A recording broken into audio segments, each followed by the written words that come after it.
week, a week at the look, one of those. All I know is this is the signature style brought to you by Zales.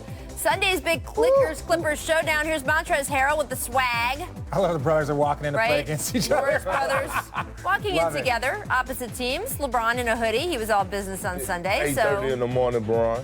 Okay. Which outfit you guys feeling the most?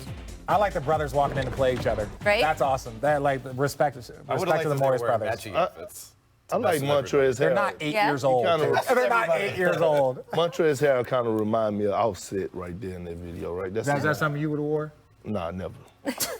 Isn't it Offset from the Migos, right? You're asking the wrong person. You do listen to rap. If you would have asked me the third Jonas Brothers. As much as I would love to listen to that for the rest of the show, I'd like to welcome in our Lakers reporter, our insider Dave McMenamin. After a very strong showing this past weekend against two of the league's top teams, the Lakers now 2.5 behind the Bucks for best record in the league. Dave, look, you cover the Lakers daily. Do you think that they are going to go for this? Because it's not just bragging rights, and it's not just about, who can add something to their MVP case. If these two teams end up in the finals, and this is a 7-game series, it's who starts, who finishes, right? Yeah, the idea of hosting Games 1 and Game 2 at Staples Center and a potential Game 7 against the likes of an opponent like Milwaukee Bucks or Boston Celtics, Toronto Raptors has to mean something. And it's 20 games that you have to manage. Now, I don't think it's impossible to do both. I think you can allow LeBron to continue to play while caring about his body and going for the #1 seed. Now, you're going to have to see more performances like we saw in the third quarter of the Clippers game, where they actually extended the lead and got back into the game while LeBron was getting some rest. And Anthony Davis has admitted that that is kind of what this final portion of the season will be about, trying to get better in the moments when LeBron is either resting full games or resting parts of games, because in the playoffs, he's going to play more minutes, but he's not going to play 48 minutes. Why are you shaking your head? Because I want to say this. I want to say this. I want everyone to listen to me here. In Milwaukee, this is the thing. They're trying to prove to Giannis to stay here. You can win a championship here. You can win multiple MVPs here. If they let that slide by half a game, by 1 game, and all of a sudden they're playing against the Lakers in the finals, and they do, because they have a lead now, and you don't have home court, LeBron, let's say, sneaks in and wins the MVP because that's one of the things that they're using as like who has the best record, tougher conference. Imagine that. That will affect Giannis. Like, if Giannis loses a championship, loses the MVP because they took their foot off the gas, that is one step closer to him possibly deciding to go someplace else. So if you're the Milwaukee Bucks, you get the #1 seed overall, make sure you have home court advantage, and then you add another, you check another box for his MVP case. You don't want to take that off and give that opportunity to Bron right there. So what about on the Lakers side, though? On the Lakers side, Bron wants the MVP, and they're going to keep playing until they feel like it's out of reach, right? If all of a sudden they're down 3 or 4 games with 5 to go or 4 to go, then they pull it off. But if it's within reach, you're 2.5 games away with however many games left. No, you keep going until all of a sudden it's out of reach. And to your point, and Kendrick, I'll interrupt real quick. LeBron was listed with the sore groin and questionable for tonight, but he told reporters this morning he will play against the Brooklyn Nets tonight. Yeah. So obviously, rest will be used against him. Rest would be used against him in his MVP chase, so he's not going to rest. Although you guys both played with LeBron, and Kendrick, you played in games where, to Dave's point, sometimes if he would sit a little bit longer,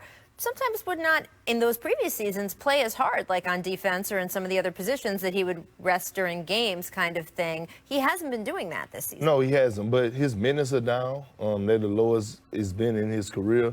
And when you look at LeBron James, I'm never worried about if he's getting rest. One thing about this guy, he's the ultimate professional outside of basketball. So I wouldn't change up anything if I'm the Lakers. I would actually chase for the best record, for the simple fact, right now the Lakers are playing inspiring basketball. They're playing the best basketball in the NBA. Winners, 10 out of 11 games.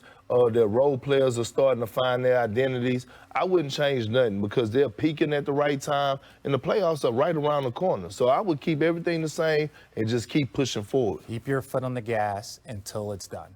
I think for both of these teams, it is a tangible advantage that they're chasing.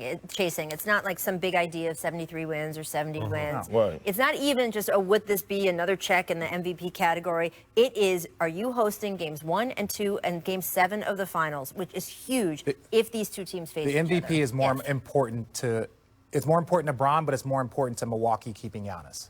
I don't think he's You think that he's going to make his decision or not based on whether he wins MVP? No, but I think that goes to it's like, yo, you can win multiple MVPs here. You can have the best record in the NBA here. They're going to have to sell themselves to him in free agency, even though that's his home. They still have to sell himself. And if he loses out on a championship and an MVP because they pulled the full off the gas, they can't talk about that in that meeting. Well, the stakes are high. Yes. Whether they're that high or just very, very, very high, they're high. This the GM RJ today. Exactly. Former Milwaukee Buck RJ. I want to take you to a review in the first overtime because there were two, friends. Yeah, no, what was you saying? Give me my money. You yell too loud, they're going to take your Yeah, money. they're going to take my money, but it was worth it. I want to talk about the Bucks, guys. They shocked everyone last night when they released the following starting lineup before their game against the Nuggets. So in that game that we just saw, Pat Connaughton, Sterling Brown, Wesley Matthews, Thanasis Antetokounmpo, and Robin Lopez.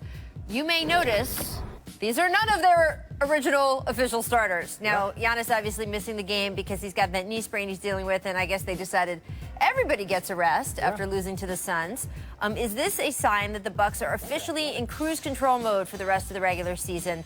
They would now have to run the table, win out, to win 70 games this year, now that they've had these two losses. I'm going to say, no, this doesn't. And this is not about a 70-win thing to me. I think as a team and as an organization, just follow me here. I feel like they feel the Lakers and LeBron James trying to win an MVP, right? They feel them putting on that pressure. So if you don't end up with the best record and the Lakers surpass you for the best record, that will be held against you in a lesser conference. That will be held against you in the MVP race. So their goal is still to have the best record in the NBA, and I think that's what they're going to chase. Until they get to that spot, they'll probably dial it back. 70 wins, that's done. It's making sure that Giannis and the Bucks have the best record to help his case for MVP. Because if you don't do that, you're doing him a disservice. Well, I don't know, Richard. I don't know if I'm going with them worrying about the MVP thing for Giannis. I think they got a bigger goal at hand, and that's the biggest goal is to reach the finals and win the championship. And when you look at it, to me, I think Mike Budenholzer is doing a brilliant thing by resting guys right now. Yeah. Like, at the end of the day, I don't think no one is going to catch them at the #1 seed. And it's giving other guys. The Lakers are 2.5 games back. No, but I'm talking. But I mean, in the East, though. In the East, though. So no one's catching them. Right. So they're gonna. But your goals aren't the Eastern Conference. Your goals are the entire championship. So you want the home court. But you also know that it's a marathon and not a sprint. You are a champion, Richard. You know this, right? So at the end of the day, what I'm telling you is that it's good to get other guys repetition because you do know, you do know and do understand, like you did. And when y'all came back down 3-1 in the finals, you was a key piece to that. Like, they switched it up. He inserted you into the lineup, and you were ready. Right, you were ready to play, and then all of a sudden, you came back, smacked up the Warriors. Am I right? You're not going to get me into any battle with any Warriors. I'm not getting it. I'm just saying. But that's what happened. I understand your point. You want to give other guys opportunities over the course of the season to make sure if someone goes down, if something happens, other guys are ready to step in and step up. And also, to your rest point, I mean, you experienced this on your title run. How many games did you guys play in the first round when you won the NBA title in 2008? 7. How many in the second round when you won the NBA title? 7. How many in the conference finals? 6. I think you guys played the max, didn't you? No, we played the Pistons. Okay. Luckily, Chauncey, he strained his groin. You know, Tim Duncan always say you need a little bit of luck. You need a little bit of luck. Yeah, to win the championship, you need a little bit of luck. And how many in the NBA finals that year? We went 6. Right. You win a lot of games. We smacked up the Lakers, though. I'm staying out of that one. My point is you played a lot. Now, I don't know whether the Bucks are going to play that many. I don't think they're going 7 in the first round. But I do see your point. And resting everyone on one night, you get that game out of the way and those days out of the way. But you know what else, though, Rachel? Like, we had multiple guys, Rich, that stepped up, though. Like Leon Poe, Big Baby, Eddie House, Tony Allen. Like, they were able because they got repetition throughout the course of the season. That's all I'm saying. No sweeps. There you go. Coming up next, but they won the ring, and that's what counts. Should the Lakers go all in on catching the Bucks? We're going to look at this from the other side about whether they should load manage LeBron and AD or they should go for that best record because, again, home court advantage in the finals is a factor both of these teams are thinking about. Stick around for that. First, though, head over to the ESPN app to read Nick Friedell's piece on how bobbleheads have become the NBA's biggest little status symbol. This is so much fun. I really encourage everyone to go read it. Check out the video. It's awesome. Fun fact, Chauncey Billups, the first NBA player to get his own bobblehead back in the year